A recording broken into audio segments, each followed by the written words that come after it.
వికారాబాద్ జిల్లా Parigi RTC bus stand ముందు BRS party మాజీ ఎమ్మెల్యే కొప్పుల మహేష్ రెడ్డి నిరసన వ్యక్తం చేశారు. కాంగ్రెస్ పార్టీ ఎన్నికల సమయంలో 6 గ్యారెంటీలతో పాటు 420 ఇచ్చిన హామీల్లో ఏ ఒక్కటి కూడా సక్రమంగా అమలు చేయలేదని పరిగి మాజీ ఎమ్మెల్యే కొప్పుల మహేష్ రెడ్డి అన్నారు. గురువారం పరిగిలో రైతులకు మద్దతుగా బీఆర్ఎస్ పార్టీ ఆధ్వర్యంలో నిరసన కార్యక్రమాన్ని చేపట్టారు.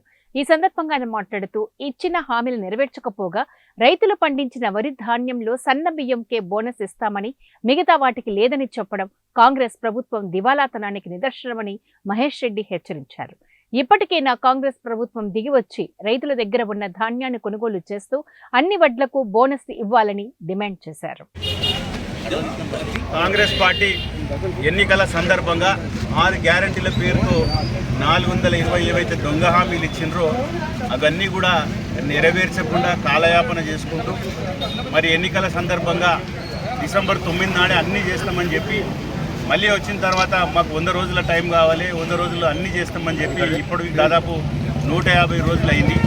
ఏ హామీ కూడా సక్రమంగా వాళ్ళు నెరవేర్చకుండా మళ్ళీ ఏదైతే రైతులకు పెట్టుబడి ఇస్తామని చెప్పి, రైతు భరోసా అని చెప్పి, రుణమాఫీ చేస్తామని చెప్పి ఏవి చేయకుండా ఇవాళ ఒడ్లు కూడా గత ప్రభుత్వం ఉన్నప్పుడు బీఆర్ఎస్ ప్రభుత్వం ఉన్నప్పుడు ప్రతి కేంద్రంలో కూడా ఒడ్లు చివరి గింజ వరకు కూడా ఒడ్లు కొన్న సందర్భం మనం అందరం కూడా చూసాం.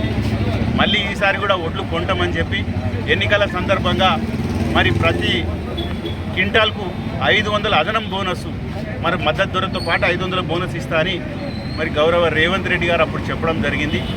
మొన్న ఎన్నికల